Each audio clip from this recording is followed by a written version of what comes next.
樊长史是何等老实人，平日里连只蚂蚁都不肯踩死。有他出手王后，宫里肯定多半人相信王后确有罪过。真是人不可貌相，我从未想到樊长史有这般胆量。公子通死于非命，只怕是毁了樊长史在宫里活下去的唯一希望。人若是连死都不怕了，还能怕什么？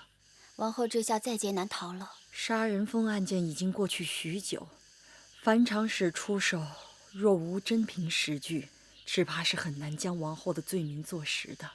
可惜王后送给公子季的那件衣裳不在了，不然拿着它就是份证据。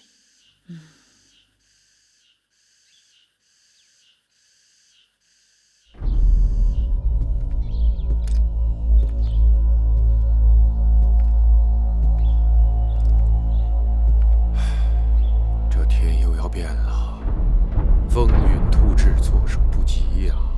事到如今，我等该早有筹措呀。王后怎么可能如此荒唐？哎，谁知道樊长史是不是诬告陷害呀？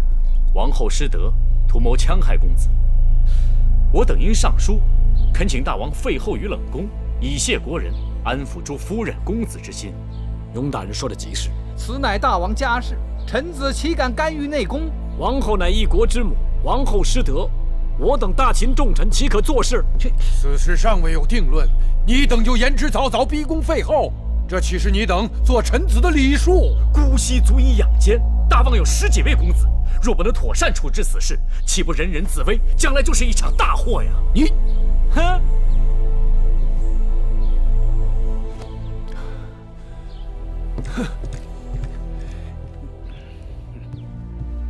大王，寡人不是说要静一静吗？老奴该死！是臣弟硬闯进来的，请大王治臣弟的罪。下去吧。是大王。你们都下去。是。何事慌张？大王，近日因王后之事，朝堂上物议如沸，若不想法子处置妥当，弄不好会变成朝党之争。别说了，寡人正为此事头疼。还望大王快做决断。那你说当如何？眼下只有2个选择：若王后真的失德，难以主持中宫，只能幽居冷宫，了此一生。但此事在诸公子和朝臣心中埋下阴影，臣只怕大王100年之后，诸公子会以此为由，让公子荡无法继位。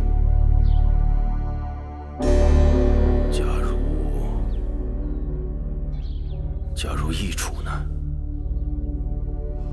若是嫡子不能继位，那在大王心中，余下诸公子还有谁能压倒群英，成为那个万众拥戴之人？恕臣弟直言，大王心中一直割舍不下公子季。那公子季的确聪颖过人，可其母芈月出身低微，公子季又太过年幼，难负重任。一旦公子季上位，芈月成为母后，主少母壮，必然把持朝政，聘姬司臣。大王有10几位公子，若是储位有变，因此而产生的动荡，只怕会影响到国运。像那齐桓公雄霸天下，死后却因无子争位，齐国就此衰落，前车之鉴呐。说到底，你的2个选择其实是毫无选择。寡人只能保住荡儿这条路，这也是无奈之举啊。嫡子继位，名正言顺，至少不会对政局产生动荡。虽然王后品德有失，但公子荡他为人果敢，勇猛好武，一旦为君，可以震慑诸侯。这么说，为了保住荡儿，寡人绝不能追究王后的罪责。大王，臣请大王为大秦江山着想。你的意思，清楚了。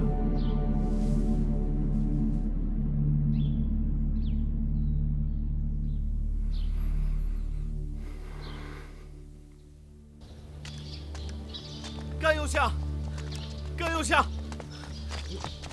甘右相，太子这是？母后危在旦夕，我已心神大乱。甘右相是荡儿恩师，望能指点。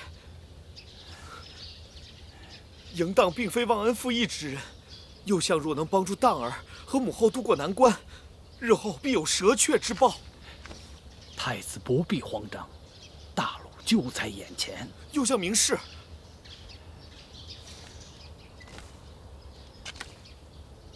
樊长史出手王后，只是一人之言，只要王后一定咬住，是诬告。就算说是诬告，这样管用吗？樊长史位分不高，人微言轻，意见正尊，又能如何？只要王后和她身边的人抵死不认，以致此事死无对证，那么这件事就大风吹去了。老臣告辞。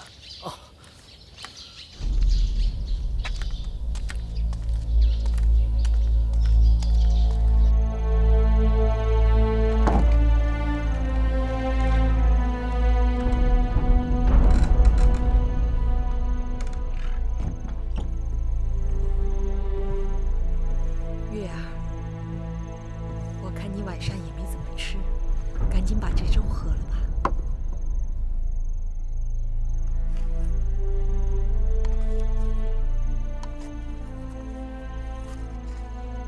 月儿，你在想什么呢？我在想，曾经已经忘掉的一些事情。我在想我娘亲，想举姬，想魏后。那时候你还那么小，能记住什么？我知道，一定是魏后害死了我娘亲，要不然楚宫里怎会流传说父王死前曾打算废后？好了，月儿，别再提那些事儿了，提起来全是伤心。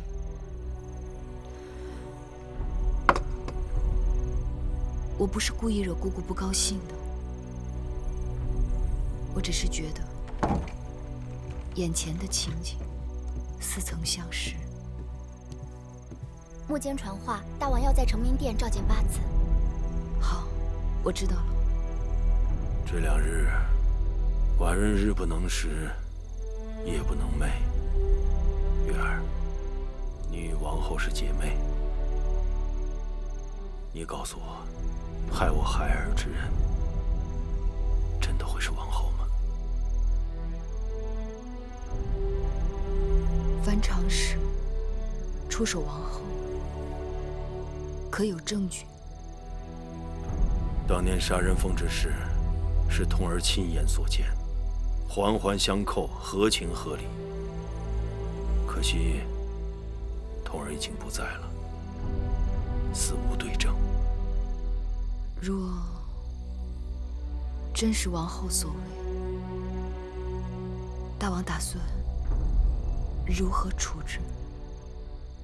秘书失德，寡人袒护他，又如何在后宫收服人心？大王要废后。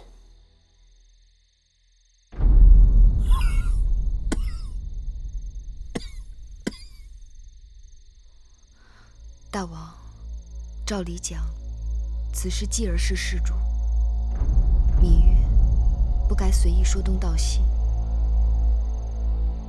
但王后是国母，废后必动国本。眼下案情扑朔迷离，一发不可牵，牵之动全身。大王，还是慎重些为好。月儿，你是宫中谨心修长之人，当年杀人封案，震动宫闱，你可疑心过王后？大王，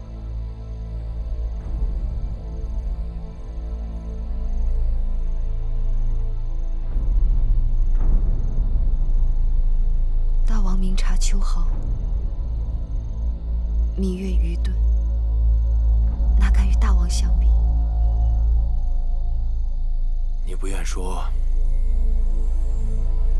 那好，寡人打算明日亲自提审珊瑚，一定要水落石出。既然大王要亲自提审珊瑚，那还是拿到口供后再做定夺吧。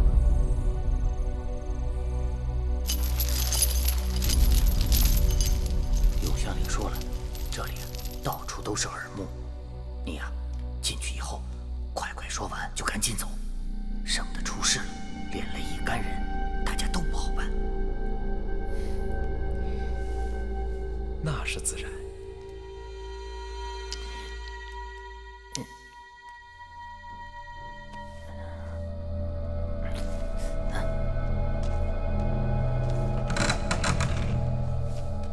只要姑姑咬死了樊长史，那便是陷害，谁又能拿姑姑如何呀？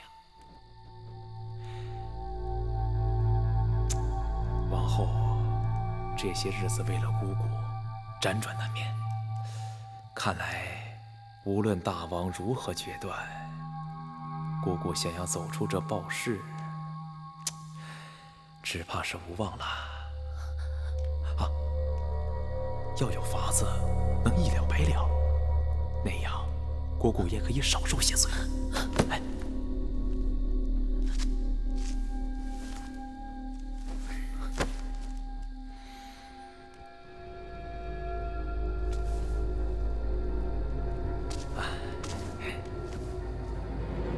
王后已经给楚国的大王去信，托付楚王好好关照姑姑的家人。奴婢明白了。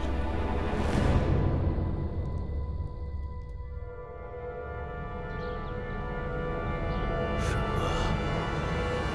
珊瑚昨晚撞墙自尽了。是，他一死，这案子还真不好收场了。有人要给寡人布迷局呢。对于樊长史与王后不和之说，臣弟早有所闻。记得王兄也曾经跟我提过，说太子莽撞好斗，不懂兄弟之情。何况如今情势越来越乱，若再不做决断，只怕有人会趁机浑水摸鱼。朱公子背后还有他们的母族，若他们卷入，只怕最后想了结都了结不了了。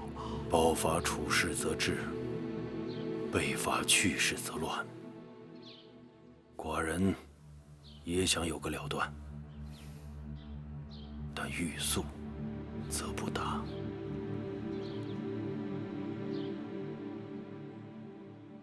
臣弟请大王慎思，告退了。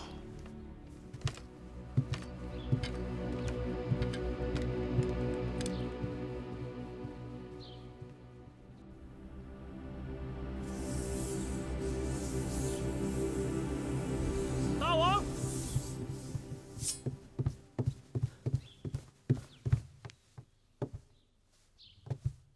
长子何事？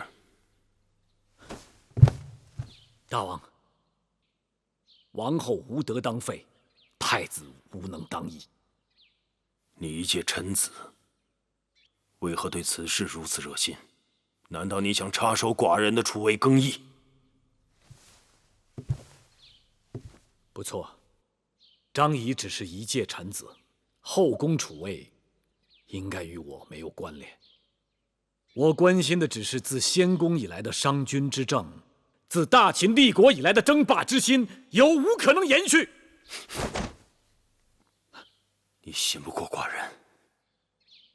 微臣担忧的只是大王100年之后拥军为政，人亡政息，秦国的100年基石将毁于一旦。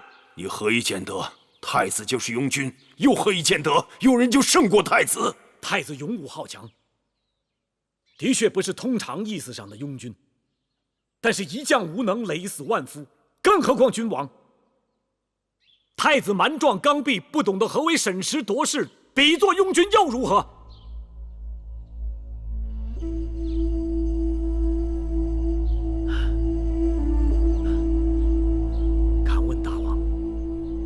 他日若太子继位，再遇上公韩和伐蜀之争，大王以为太子会作何选择呢？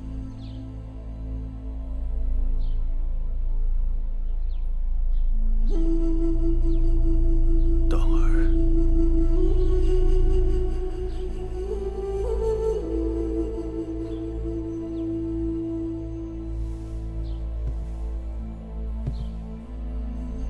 继儿虽然天赋异禀，但过于年幼。可是当年周成王继位，尚属年幼小儿，能坐稳江山，全赖母后一将把持朝政，才有着大周之江山到今日延续不灭。母后承天命而辅佐幼君，并非举世罕见，大王又何必执泥于公子季的年龄呢？更何况天下人才齐聚秦国，正因为我大秦法大于秦，若大王弃秦法而保人情，定会让天下贤良之士寒心却步啊！过去，秦国的王后嫡子九族亲贵，无论做了什么伤天害理的事情，都因为其身份高贵而得到庇护。若寡人再步其后尘，秦国新政的信用必将荡然无存。壮士断腕，取舍之道也。人生如棋，棋手无悔。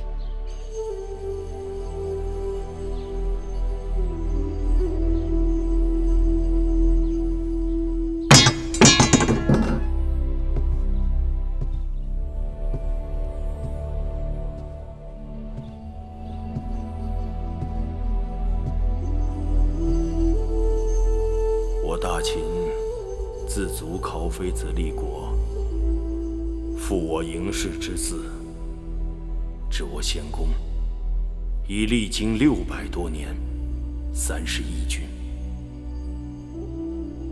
此间，我秦国先祖曾于渭水牧马，数代君王死于与西戎的战场中，曾试图称霸，曾陷于内乱。今日的秦国又到了生死歧途，列位先祖，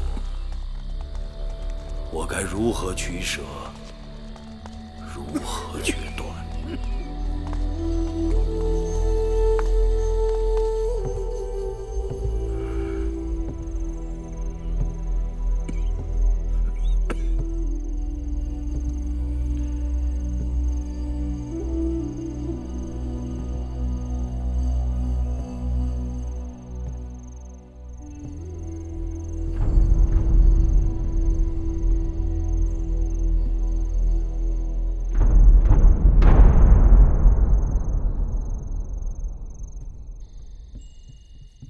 王后，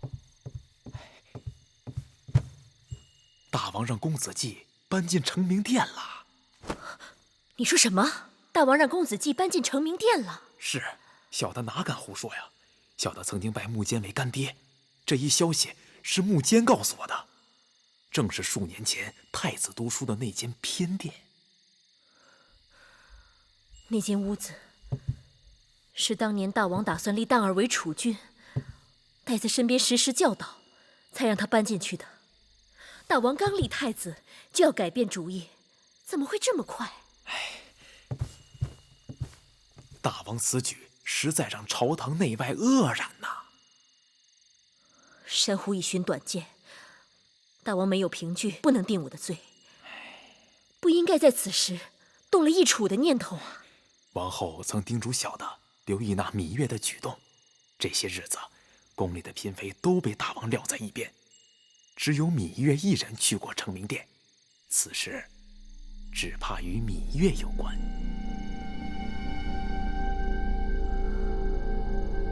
一定是他去大王那儿出手了我。芈月，你言而无信，终于露出了真心，是我错信了你。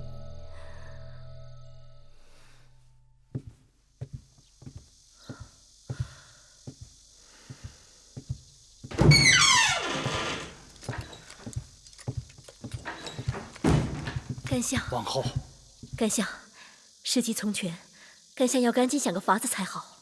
大王心意已定，无法挽回，眼下只能一不做二不休了。依干相的意思，该怎么办？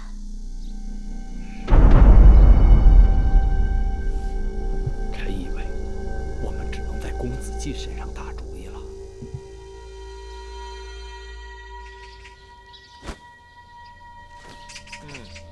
好，再转过去。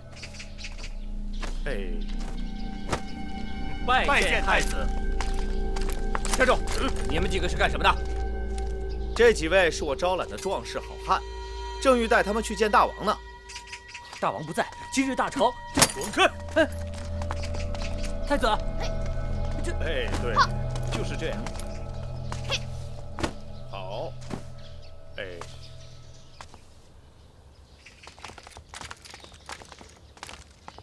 这儿不要抬得太高。太子哥哥，太子，季弟，一个人练武难免无趣，不如让哥哥身边的护卫们陪你练练，如何呀？不必了，太子哥哥，几位壮士与我身量悬殊，太不相符。还是下次我也去觅几位铁汉，与他们再做较量。季弟何必客气呢？父王将你搬入成明殿，定是对你轻言有加。你除了每日的功课，还需时时操练武艺。季弟，切不可懈怠。你若瞧不上我身边这些人，不如这样，哥哥亲自陪你练练，如何？太子哥哥，您是储君，当为我们兄弟之表率，若是行为失检，只怕要令父王失望。季弟，你可真是伶牙俐齿、能言巧辩呢。有你在，岂不衬得我们这些做哥哥的越发笨口拙舌、窝囊无用了？季弟，出剑吧，哥哥跟你讨教几招。太子，公子季年纪尚小，嫩胳膊嫩腿的，习武刚刚起步，如何与您较量？既然太子这么有孝心，招纳了这么多壮士献祭于大王，不妨稍等片刻，大王很快就要下朝回来了。看到此景，大王岂不欢喜？大家少管闲事。季弟是我赢家儿郎，如此胆小畏战，丢了王家颜面。我作为兄长，本当悉心教导。武火孟奔，在，把他给我带出去，好好伺候一回。是。休得无礼！想拿公子，先过老奴这一关。你个阉人，好大胆子，竟敢以下犯上，那就不要怪我的人下手太重，给我拿下！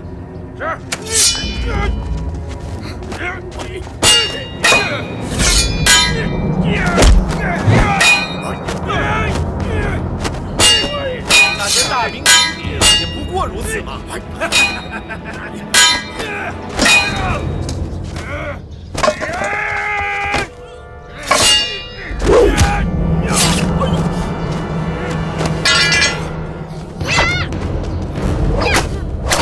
伸手！公子退后！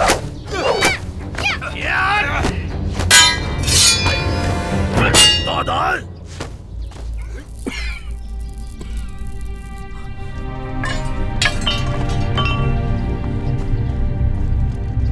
儿臣拜见父王。儿臣拜见父王。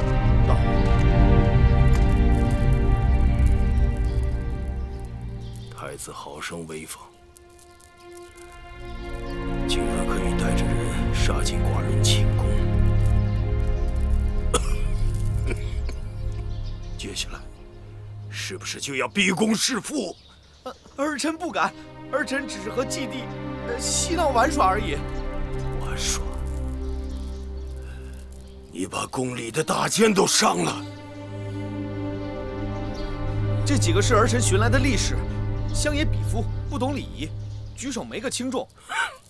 此事也算儿臣的错，回头儿臣好好调教便是。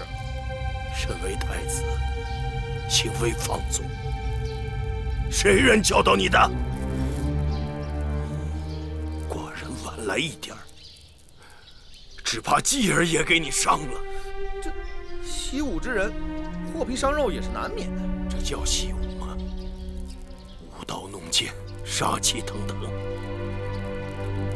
招招指向要害。季帝便可以在父王的寝宫中舞刀弄剑，这阉人老奴也可，唯独我不行。难道我不是父王的亲生骨肉吗？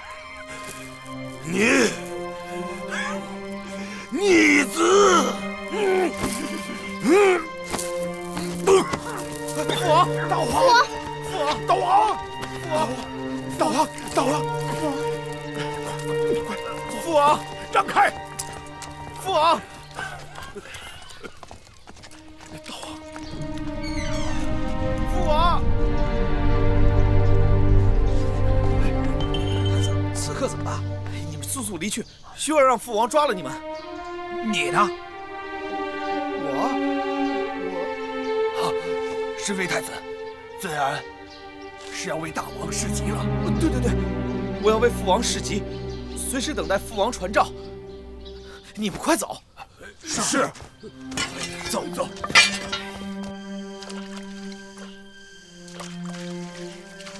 八子，八子，不好了！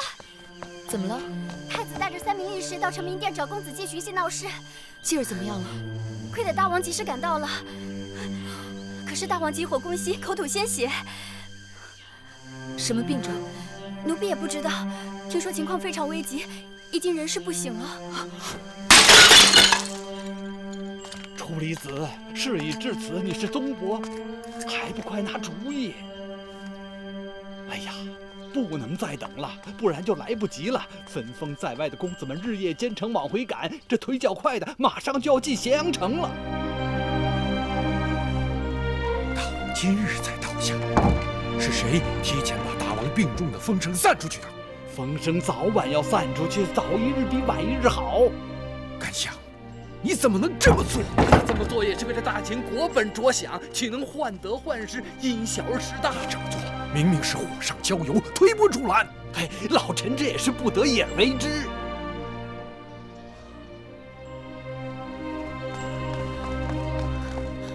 王后怎么出来了？大王病重，后宫无人主持，这必然生乱。我只好不顾性命，私下做主了。你胆子也太大了！哎，王后，大王病情危重，臣妾不知如何应对，一切还由王叔做主。王后放心，楚离子必当尽心竭力。此刻后宫人心慌乱，还要王后主持。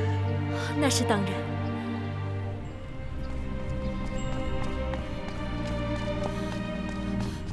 王后，楚离子、右相，大王如何了？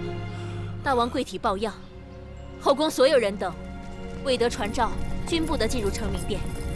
芈月，平日里大王最宠你，此刻你更该识大体。臣妾只求为大王侍疾，臣妾也要侍疾，臣妾也要侍疾。大王身边有太医诊治，你们去了，不仅无用，反倒掣肘。如今必须事事以大王贵体为先，谁要敢惊扰大王，可别怪我不顾往日的姐妹情面。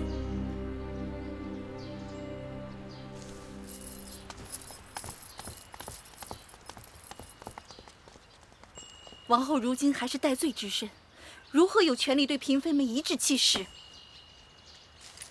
大王并未下诏定王后之罪，谁敢说王后是戴罪之身？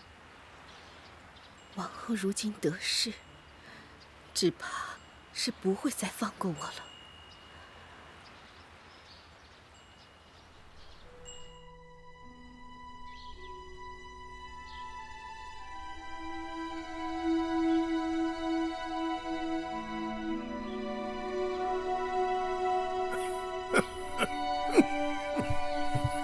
王兄，怎么样了？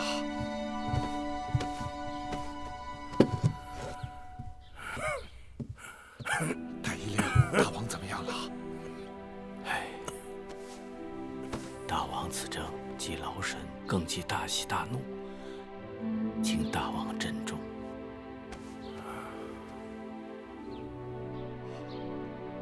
寡人睡了有多久了？3日了。3日。太子何在？妻儿何在？大王，太子和诸公子们都在外殿候着呢。后宫事务，如今由谁来主持？由王后主持。王后尚在闭门思过，何人让她出来？是甘有祥。当此混乱之际，若后宫无人主持，只怕会发生不测。罢了。王兄，大王，喝点水。喝点水吧。怎么是你？大王，这几日皆是王后带着景应人在服侍大王。其他人呢？奉王后命，其他妃嫔皆在外殿候着呢。你们都出去。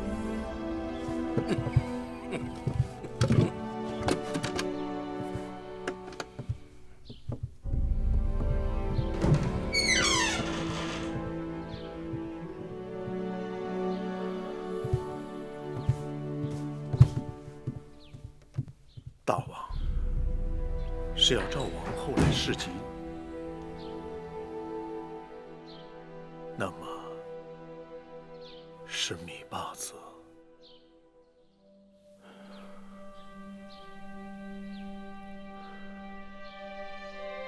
是。大千，王兄，太子和诸公子也都在外殿候着呢。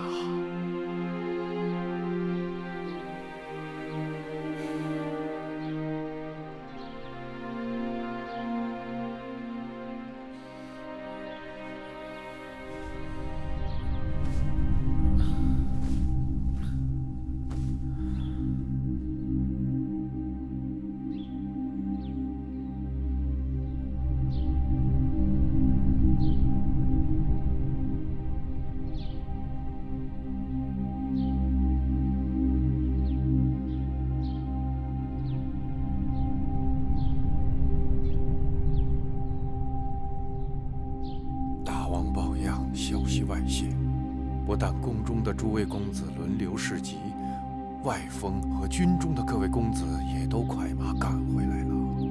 这么快？他们这是来侍疾，还是为了王位来逼宫呢？大王抑郁严重，表面上看是宫中诸公子齐聚侍疾，实则咸阳城中各位公子及他们的母族的势力已经在蠢蠢欲动了，都是什么？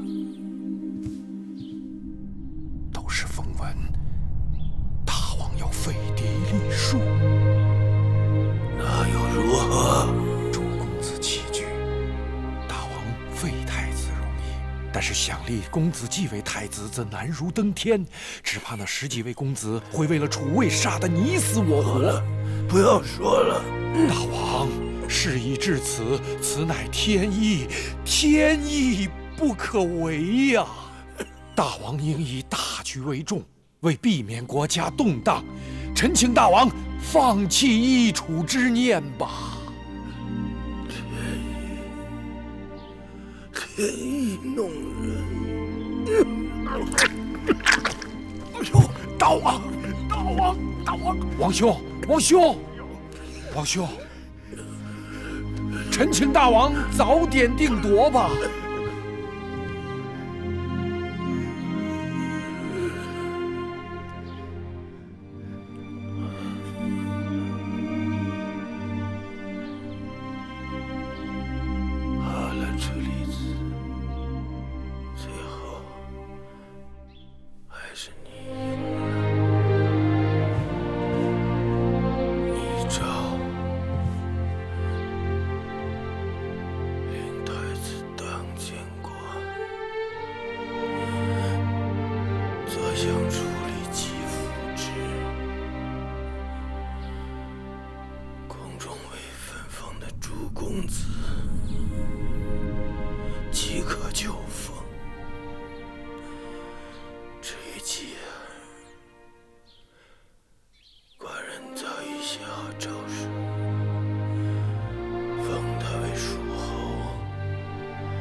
大王英明，快选太子。不必。那大王要选谁？赵英夫人进宫侍疾。是。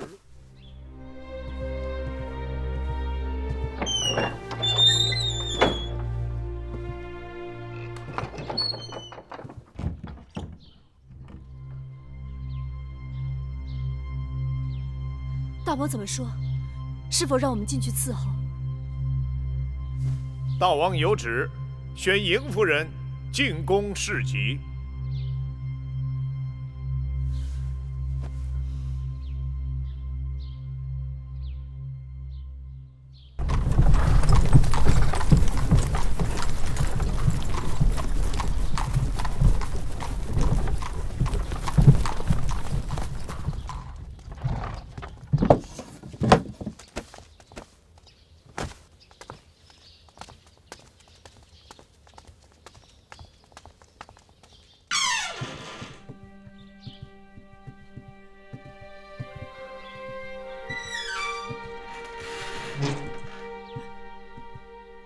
四弟，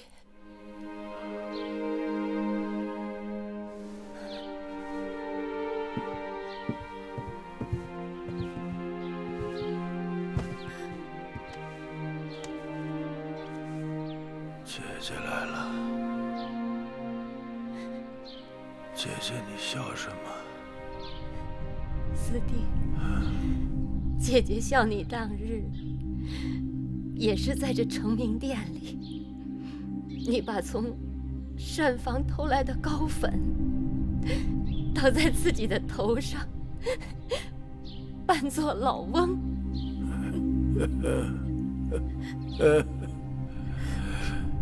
如今寡人真的老了，要先姐姐一步而去了。四弟，你别说这种傻话。不，寡人时日不多了，心中有一事未了。此事重大，想托付给姐姐呀。四弟，母亲，在，把帛书拿来。是。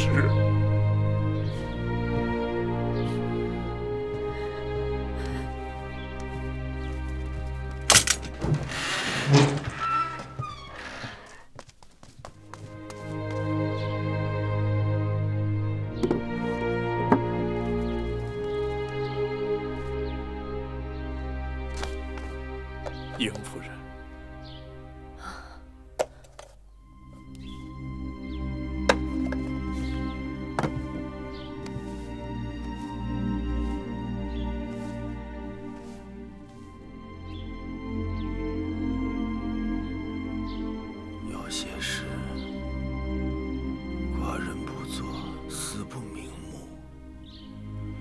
下这事，只好托付于你。你这是何意呀？今日之事，有许多不得已，所以后果难料。因此，寡人必须有所准备。到时候，全靠你拿出这道诏书来平定天下。四弟，眼下，寡人能够信的人，就只有你。倘若这种情形没有发生，那么在你起事之前，就把这道诏书烧了。万一姐姐命薄短寿呢？四弟，四弟，四弟，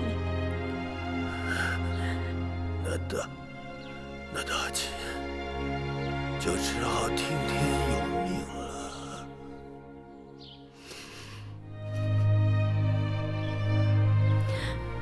大王，你放心吧。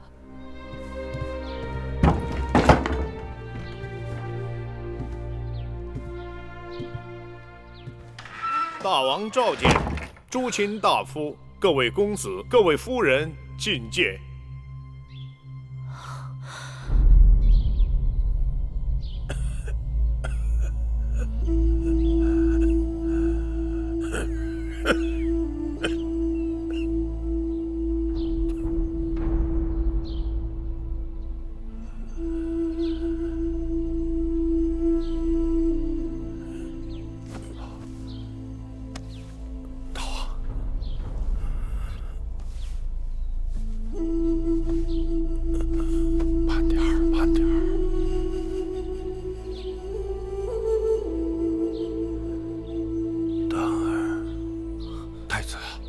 父王，父王，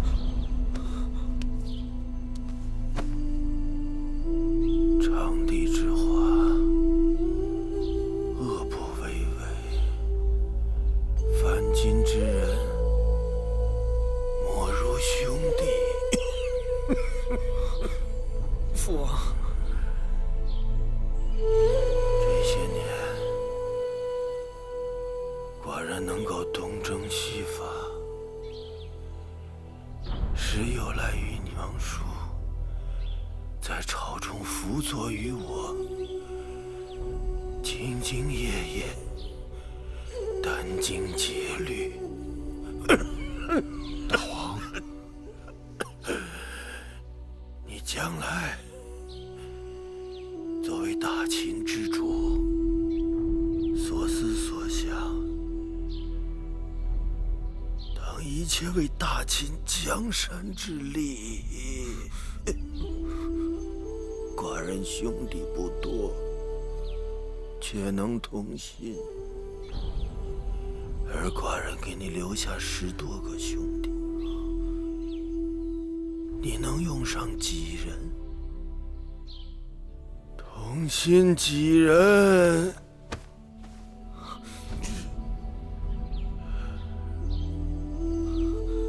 儿臣当不负父王所托，兄弟同心，供养我大秦国位。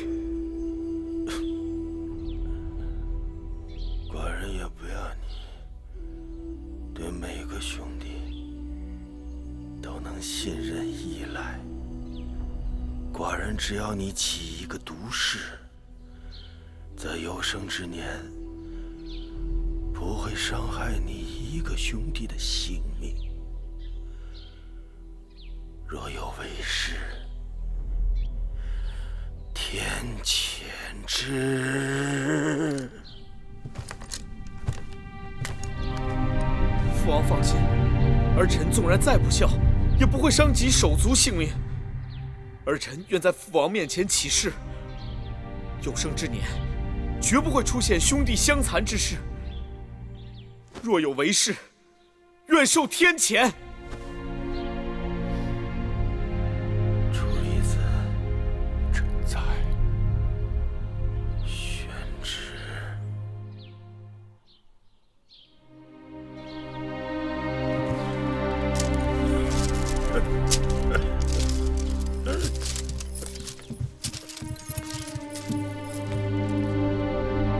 太子大，自天生德，孰达机务，继位为王。诸公子依旨就封，其母可随子前往封地。寡人把太子、把大秦托付给朱庆了。臣遵旨。寡人累了，退下吧。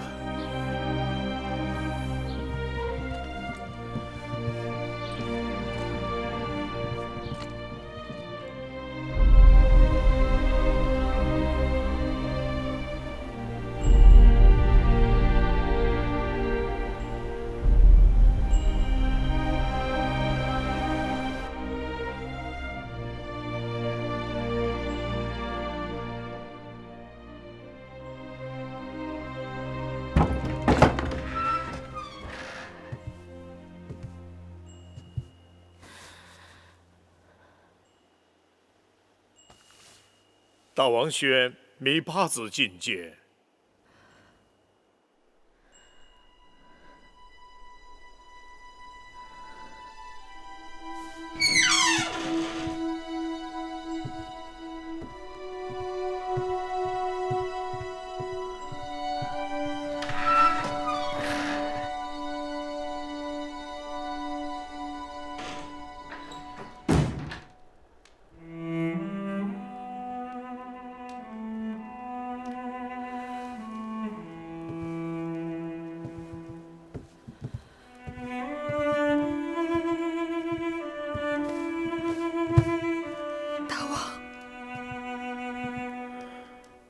你靠前来。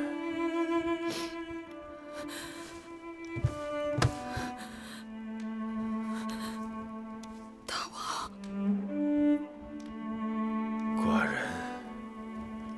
一生做事决断，唯有在你和继儿的事情上处置的拖泥带水，心源不定，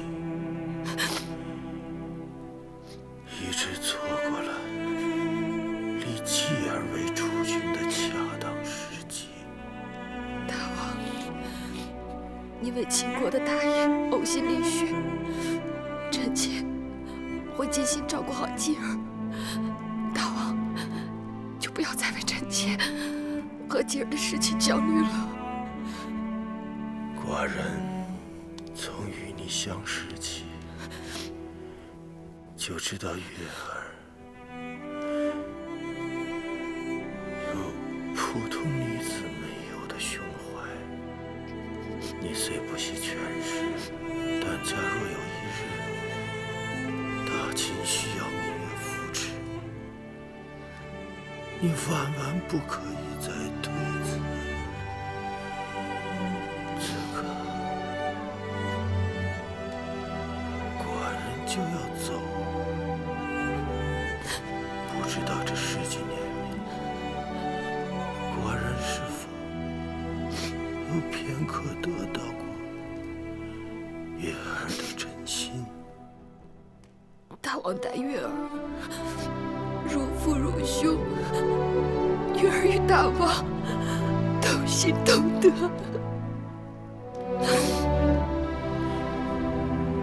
到底还是如父如兄。不，大王是芈月的夫君。还是叫老伯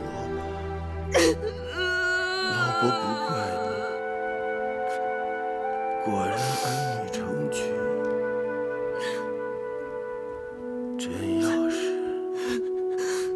有你这样的一个女儿多好。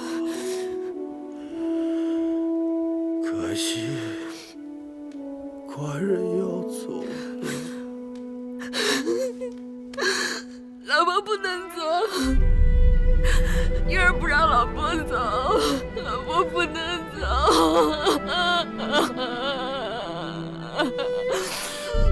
寡人也割舍不下你和姐儿，剪一缕你的头发给寡人，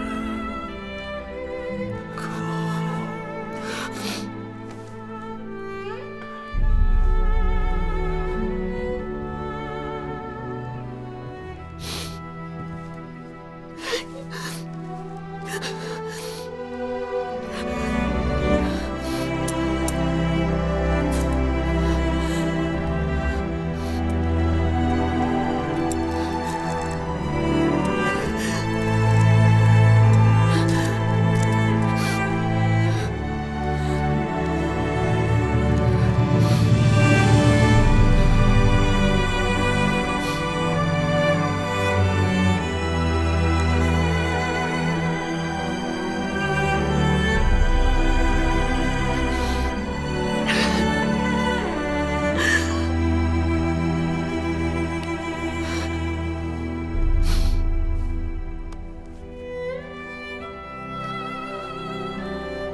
玉儿愿意等，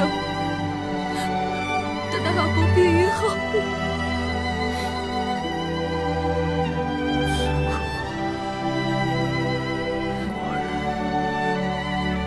精神好了些，你可愿再为寡人吹一曲啊？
公元前311年，秦王嬴驷去世，谥号为秦惠文王。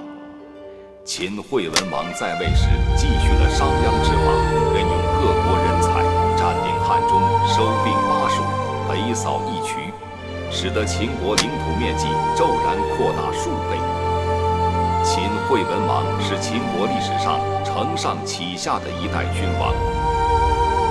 秦惠文王死后，由太子嬴荡继位，史称秦武王。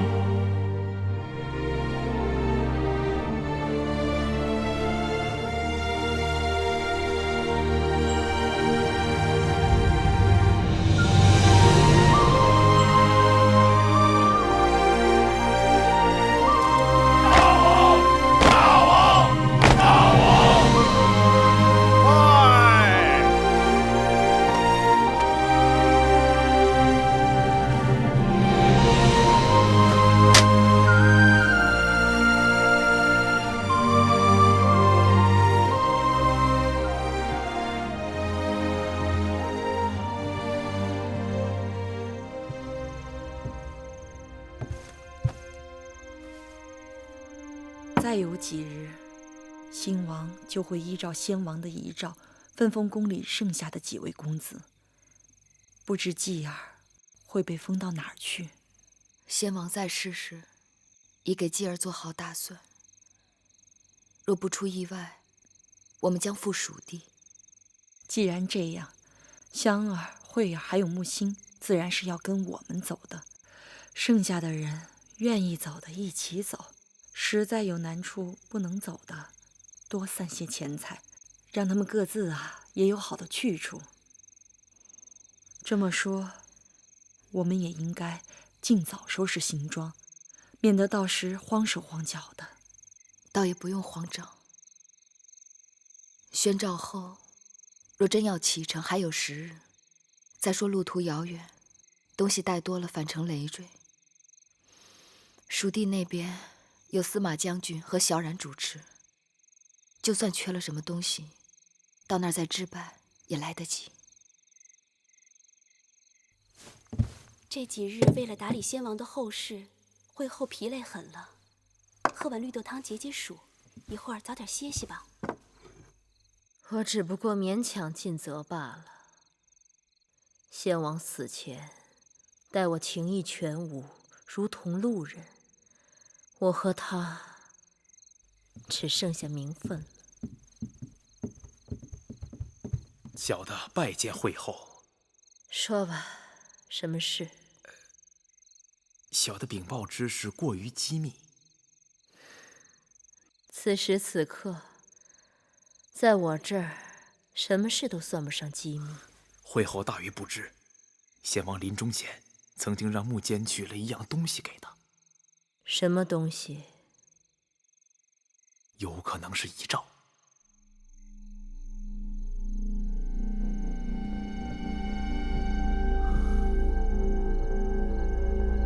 说吧。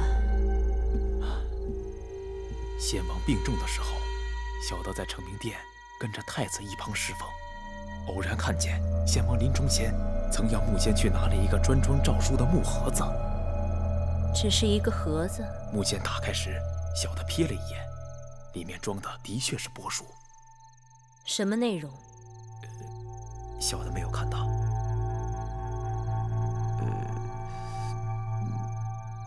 此事先王隐瞒惠后，那诏书一定是对惠后和大王不利的。一派胡言！先王是当着众臣的面传位给荡儿的。你却说有什么不利于我和大王的诏书？你是想谣言惑众吗？小的敢以性命担保，绝无虚言。惠后息怒，依奴婢看，这冯甲贼奴也许贪图富贵，但不像是有胆量胡编诏谕之人。是，小的对惠后和大王忠心不二，句句是真。那所谓的遗诏，如今在何处？小的不知。你赶紧给我去找，务必要找到。是。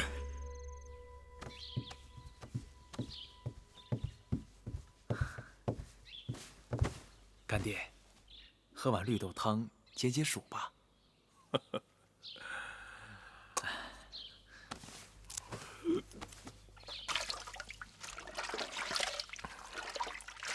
等我干完这最后一件差事，也该告老了。以后这宫中就是你们的天下了。干爹，您说哪里的话呀？这宫里头要是没有您坐镇，可怎么得了啊？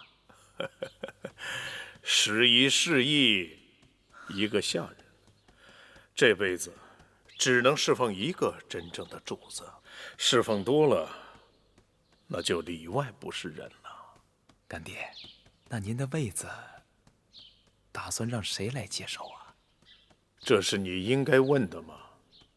小子，秦宫的换者令不是你想接受就能接手的。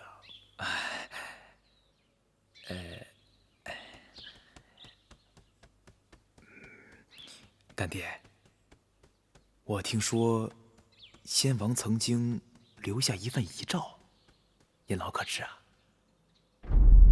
你说什么？遗诏？哎呦！你再敢说一个字，马上从这给我滚出去！您自己刚说过，时移世易。您老以为，如今还是先王在的时候，您是这宫里的头一号呢？大胆！哎呦！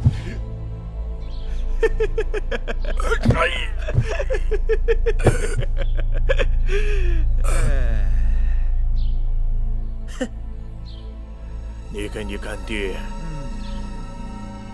下药。儿子跟干爹学的本事不少，但下药这一手，干爹就要向我学了。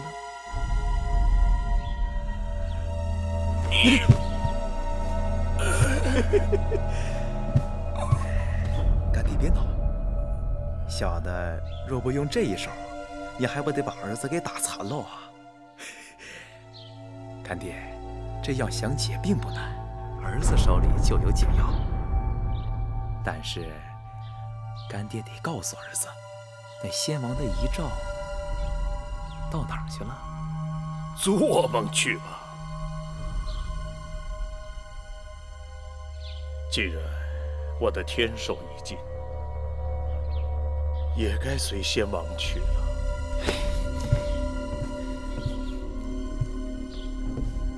只要您告知那遗诏的去处，儿子必定好好打发您的后事。您辛苦一辈子了，若是能够陪葬惠陵，那是何等的风光！若是尸骨无存，野狼啃咬，那又是何等的凄惨呐！何况这秦宫9等18般刑罚，您也是烂熟于心的。这一招一招的过，只怕干爹这把年纪很难再撑得住喽。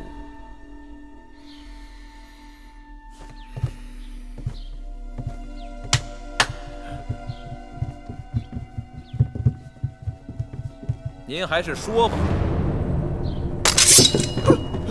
哎呀！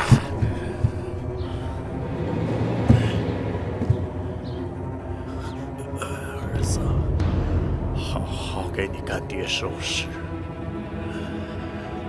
大王，老奴随你去了。哎！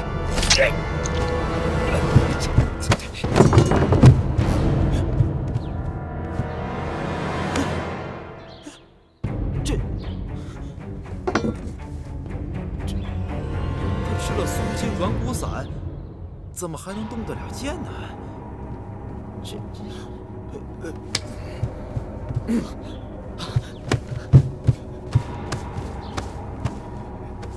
师父，师父，师父！龙甲，你们混账的卑主家族！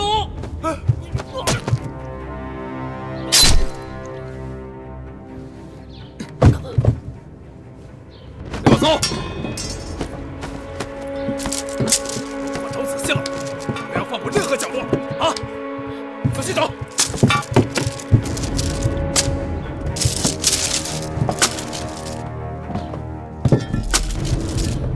怎么样？小的拜见会后。怎么样了？找到没有？还未曾找到。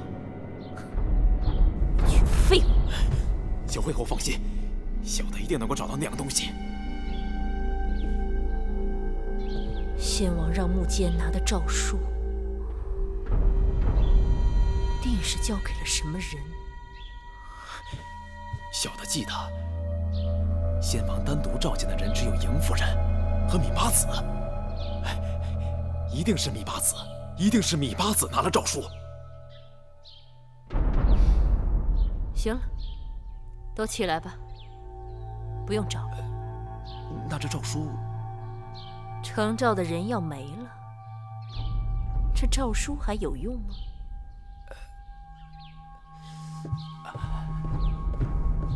他们好狠毒啊！竟然对大街和木心下手，说大街不舍先王，自尽陪葬。可木心呢？大家都看到他腹部有剑伤啊。眼下木心如何了？听说唐夫人看见木心还有一口气，就把他抬回长宁殿了。眼下生死不明。唐夫人平日胆子最小，却是个善人。你们可打听到了继儿的情形？公子季和其他公子一起还在灵堂里守灵。既然太子已经在大王面前发过毒誓了，眼下应当暂时无事。他们若想动继儿，只怕都不用太子动手，就会有一干讨好的小人自行动手。如今我是为你担心，只怕会后是恨死了你呀。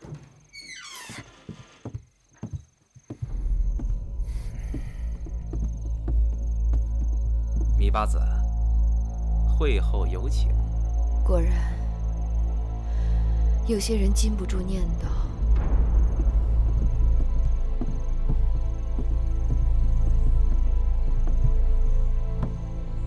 会后，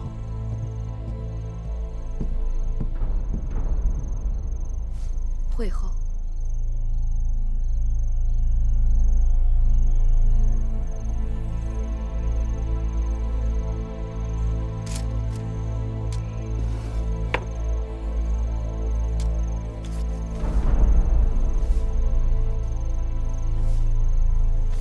这是先王的遗诏，封你儿子为蜀侯，并允许其母随他入蜀。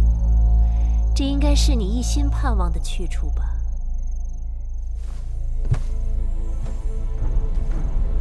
多谢先王，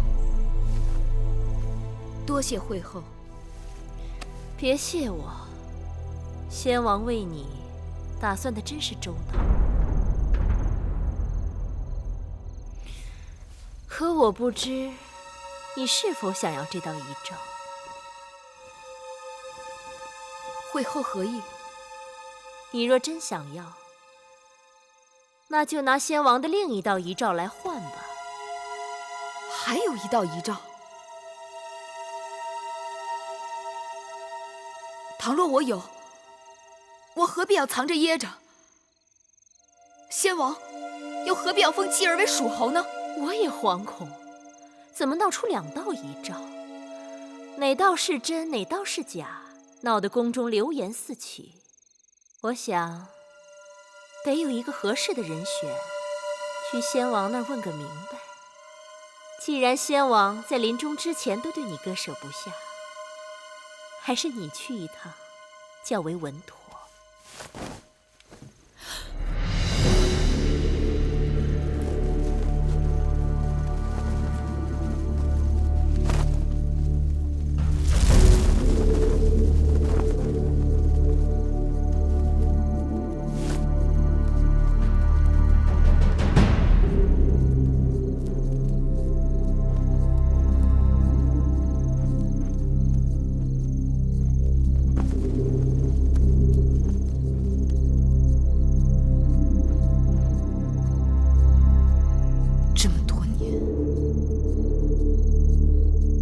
是我看错了你。妹妹笑话，明明是我看错了你，这些年，我看在姐妹情分上百般谦让，你却次次口是心非的哄骗我。我对你说过的话，句句真心。真心？哼！你说你绝不让公子季与荡儿争储位，我信你了。结果你却以守为攻，推举公子华做太子，想让我们两败俱伤。你说你要去巴蜀，我成全你，你最终却留在了宫中。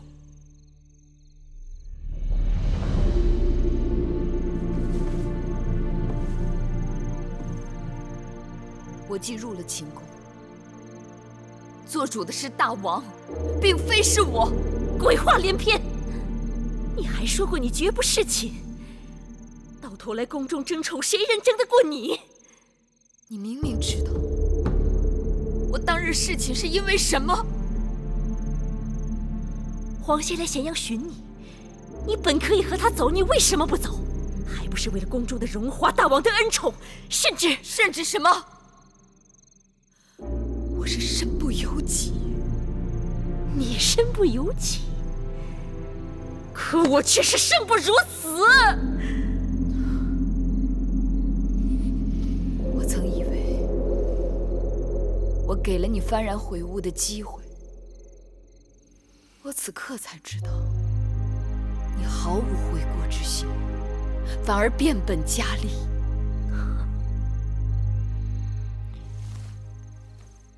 杀人峰一事，已让你我走到尽头。你为了把我攥在手里，一直不出手我。那些日子，没有人知道我是如何过来的。整日忍气吞声，心惊肉跳，而你呢，最终违背诺言，向先王出手我。幸好先王走得急了些，不然这大秦就废后易楚了，你的孩儿就成了社稷之主了。你想要害人，何须要讲出这些个害人的理由？我就想让你死得明白些。说句良心话，先王去了，我曾想过放你一马，可突兀着又出了道遗诏，你让我实在是无路可走。千万别怪我。反之，换作是妹妹，一定也不会手软。好了，说什么也没用，我会筹办得风风光光的，送你走。既然你要杀我，那你对我的继儿也不会手软。公子季，你的心头肉，天人永隔，骨肉分离，令人恻隐，我感同身受，定会安排妥当，让你们母子早日团聚。新王江山还未坐稳，作为母后，你就大开杀戒，会遭报应的。大秦江山与你再无干系，好好的准备上路吧。冯甲在，这可是先王要的人，看好了，别出什么意外。是。密八子，请吧。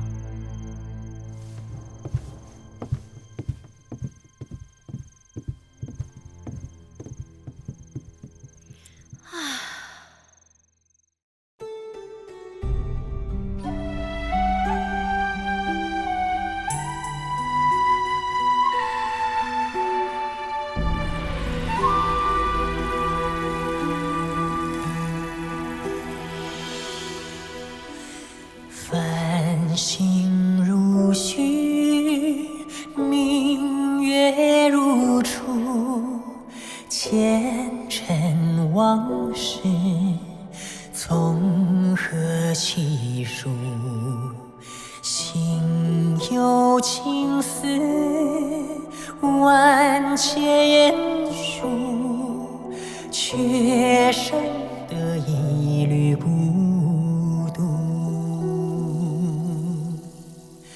春花开谢，秋草又枯，盛衰荣辱，如何细数？